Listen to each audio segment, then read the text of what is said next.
question is asking us, find the magnitude and direction angle of the resultant force, RF.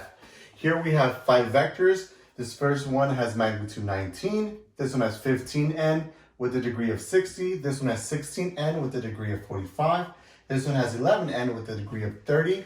And then this one has a magnitude of 22N. So we're going to go ahead and get started. What I'm going to go ahead and do is actually do each vector individually as to not get too messy all on one graph. All right, so what we're trying to do is trying to find the sum of our f of x and our sum of f of y's. And that's going to give us the directions in the x-axis and the y-axis. And then we're going to find the angle using the f of x. So here I have the first vector with its angle. Here the first vector has magnitude 15n. So here what we want to do is find the x components and the y components. So for the x components, what you want to do is find it along the x-axis. So what we're going to do is do a dotted line, then bring it down. So we're going to go ahead and draw a square. So here it's going to give us, say if I label this one as my f of 1. So this would be my x component. It'll be my f of 1 and then my x component. And then this here would be my f of 1 y component. So essentially what we're doing is finding this line here and this line here. Here it's simple to find it just using the angle, and we know the magnitude. So the magnitude of this vector is simply going to be in here. So the magnitude is basically meaning the length, and this would be 15 since it tells us that it's 15n. This is going to be 15.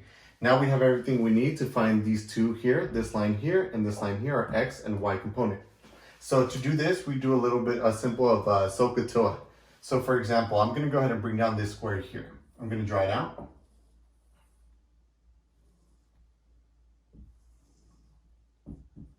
So this is essentially this, and what we're trying to figure out is this here and this here. We know this angle here is 60, which means that this angle here automatically is 30. Since this is a right angle, since we're in a square and the angles are all 90 degrees. So what we're going to go ahead and do is find this here and this here. Here we're going to use SOHCAHTOA. So remember SOHCAHTOA. Here we have our magnitude, we have our angle, we're going to find x. We're going to be using this angle here. This angle has adjacent x and hypotenuse 15. So adjacent x and hypotenuse 15. So we're going to use cosine. Cosine of that angle 60 is equal to our adjacent side over the hypotenuse 15. But here we're trying to figure out x. So what I'm going to go ahead and do is multiply this by 15 over 1. So the 15s cancel out and I'm just left with x. Now on this side I'm going to multiply by 15 over 1, which simply gives me that 15 cosine of 60 degrees is going to equal to x. So this 15 cosine of 60 degrees is going to be my f1 of x. So I know my f1 of x is equal to 15 cosine of 60 degrees. Now for us to find this y, we can still use this angle here or use this angle here, whatever you want to use. Use the same angle here. So what I'm going to use this property is alternate interior angle. So whenever we have two parallel lines dissected by a cross line here, it means that the alternating interior angles are equal. So if this is 60, the alternating interior angle is going to be here, and this one's also going to be 60. Same with the 30. If I wanted to do here 30, I know this one is also going to be 30. But here I'm going to use the 60. So remember 60, and we have this side, and we have our hypotenuse. So we're going to use this angle. We're going to do the opposite over the hypotenuse. The opposite over hypotenuse is the sine. Opposite over hypotenuse. So sine of that angle, which is 60, is equal to our opposite, which is our y, over our hypotenuse, which is 15. Once again, I'm going to multiply by 15 to isolate my y, so it gets 15 sine of 60. So I know my f1 of y component is 15 sine of 60 degrees. Now, if we wanted to, just to kind of show you, we could have used the 30-degree angle here simple as well. If I wanted to use a 30 angle, I have my adjacent and I have my hypotenuse. So that's going to give me my cosine again, right? Because it's SOHCAHTOA, adjacent over hypotenuse. So I have my cosine of 30 degrees is equal to my adjacent, which is y, over my hypotenuse, which is 15. Once again, I would have multiplied by 15 on both sides. And it would have given me that 15 cosine of 30 is equal to y. So what this is simply saying is that sine of 60 and cosine of 30 are exactly the same. So whichever one you want to use is fine, but we'll stick to this one just because that's how we're going to be doing it. So this is essentially what you're going to be doing on every single problem. So right here I have the next vector with its angle. Here we're going to go ahead and do the exact same thing. So we're trying to find the x component and the y component. So once again, we're going to go ahead and draw our square. So we're trying to find here our f. I'm going to label this as my f of 2. So it's going to be my f of 2 x component. And this is going to be my f of 2 y component. So here are a couple of things to remember. So depending on where the our x and y are, is going to give us our sign. Here, if you notice, our x is actually on the negative side, so it's going to be negative. Our f of y is fine because it's on our positive side. So remember, this is positive, positive, negative, negative. So here it's on negative, and here it's going to be on our positive. So we're going to do the exact same thing. I'm going to go ahead and bring down the square. And we have our magnitude. Here our magnitude is 16. And here our angle is 45. So the two components that we're trying to figure out is this here are y and here are x. So once again, so the reason we're able to use SOHCAHTOA, so remember SOHCAHTOA is only able to be used on right triangles. So here I have a square, so I know that each angle, one of these, is going to be 90 degrees, right? So here, since I'm just looking at this square right here, I know it has a 90 degree with a hypotenuse of 16, which is the same as our magnitude, our angle 45, and here we're going to figure out x. Whenever I come down to my y, I'm going to do the same thing. I'm going to use this triangle up here, and I know this is 90 degrees since the whole thing is a square. So here we're going to try and figure out our x. Remember, our x is, we're going to find it based on our angle. Our angle is 45. Here we have adjacent over hypotenuse. Remember, adjacent over hypotenuse is our cosine. So we're going to have cosine of 45 degrees is equal to our adjacent side over our hypotenuse, 16. I'm going to multiply 16. So this gives me 16 cosine of 45 degrees is equal to x. So my f of 2x component is going to be equal to negative. So remember, because we have the negative, 16 cosine of 45 degrees. So now we're going to go ahead and figure out our y component. So our y component, I'm going to go ahead and use the same angle once more. Remember, alternate interior angles. So this is 45 degrees. Here we're trying to figure out our y. So we have our opposite over hypotenuse, which is our sine. Opposite over hypotenuse, so we have sine of 45 degrees is equal to opposite of y. Opposite hypotenuse is 16, multiplied by 16. This gives us 16 sine of 45 degrees is equal to y. So our f of 2y is going to go ahead and be equal to 16 sine of 45 degrees. So what you want to start doing as well is start making a list. So we have 5 vectors. So we know we're gonna have f1x, f2x, f3x, f4x, and f5x. You should start labeling these, and then as we go along, go ahead and start filling them in, and then do the same thing for the y. Because when it comes down to find our resultant force, we're gonna have to add these, and that's gonna give us our x direction. We're gonna add the y's, that's gonna give us our y direction. Then when it comes to it, I'll explain it as well. We're gonna use our x to find our angle. So here we found out our f of 2y, which is 16 sine of 45, and our f of 2x, which is negative 16 cosine of 45. Remember, we got the negative because it's on the negative side. The y is positive because it's on the positive side.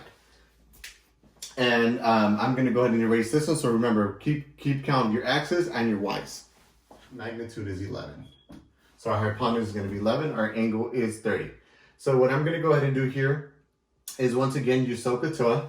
So I'm trying to find what components? I'm trying to find my x component here, and I'm trying to find my y component here. Now it doesn't really matter. I could have put it down here, or I could have put my y over here. I could have put my x over here. It doesn't really matter.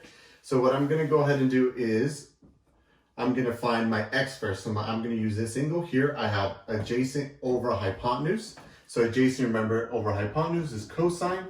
So I have cosine of 30 degrees is equal to adjacent over hypotenuse, which is 11. I'm going to multiply both sides by 11, this side as well, and this side. This gives me 11 cosine of 30 degrees is equal to x. Now remember it's negative, so our f of 3x is negative 11 cosine of 30 degrees. And that's going to give us our x component. Now we need to go ahead and find our y component. We have our y here. So what I'm going to go ahead and do is use this angle once more. I know I have opposite over hypotenuse. So opposite over hypotenuse is the first part. So it's going to be sine. So this becomes sine of 30 degrees is equal to opposite over hypotenuse, which is 11. Multiply both sides by 11. We get 11 sine of 30 is equal to y. Once again, our y component is negative, so this becomes negative 11 sine of 30 degrees. And that's going to be our third components of our x and our y. So make sure you're keeping track of these because we are going to add them up at the end. Okay, so for the last two, I'm going to do them together since they're a little easier. So here, remember, once again, we're trying to find our x component and our y component, but since these are on the x and the y axis, it makes it a lot easier. Because here, for example, I'm going to label this one as my F4. My F4 for my x component is simply whatever f of 4 is because it's already on the x. So it's just simply 19. And then my y component, I have no y component. So my f of 4 y component is 0. Here is going to be the same thing. It's going to be our x component, which I'm going to label this one as an f of 5. F of 5 x component. I have no x component since it's on the y-axis, so that means it's 0. Now my y component is simply my f of 5, which is equal to 22. So these would be the x and y components for each one, x and y for this one as well. So make sure you're writing them down because right now we're going to add them up all together. All right, so now what we need to do is add up all our x components and all of our y components. So this simply means adding all of our f of x components. So this basically means the sum of all of our f of x components. So f of x components is, I wrote them down here, let me write them down. It's going to be 15 cosine of 60 degrees plus negative 16 cosine of 45 degrees plus negative 11 cosine of 30 degrees. And then our last one plus 19. And then now we need to find our sum of our y components. So this is just our sigma notation, f of y. Simply means adding up all the f of y components. So we have 15 sine of 60 degrees plus 16 sine of 45 degrees plus negative 11 sine of 30 degrees, and then plus 22. So what you want to do, if you don't have these memorized, you can just simply plug them into your calculator. Just remember, if you are plugging them into your calculator, since they are in degrees, make sure your calculator is in degrees, or you can convert them to radians. But why would you do that? Just make it simple since 30 in degrees. Just put your calculator into degree mode, and then just type it in, 15 times cosine of 60. Make sure you do each one individually. That way you get the correct answer, because if you try to do it all together, it's going to be a little bit tricky because you need to make sure you put your parentheses correct and then your minuses and your plus all correct. So what I advise you to do is do each one, then you go ahead and add them or subtract them depending on what sign there is, and you go ahead and do the same one for this one.